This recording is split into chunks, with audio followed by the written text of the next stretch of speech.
عبد الله بن سلول الأصل أب مات منافقا، لما مات قتل جاء ولده للنبي صلى الله عليه وسلم قال: يا رسول الله، قال: إن أبي قد مات. عمر يناظر كأنه يقول: خير طيب ومات؟ قال: إني أريد ثوبك. ليش؟ قال: حتى أكفن فيه أبي. قال الرسول: لحظة انتظر بجيب ثوبي يجيك.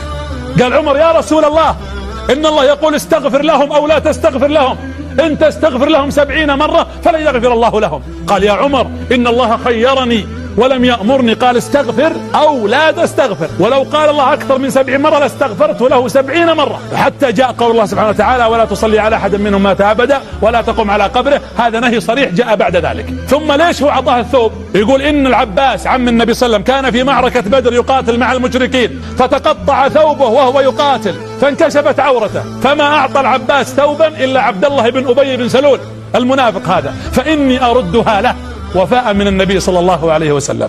أي خلق يا جماعة.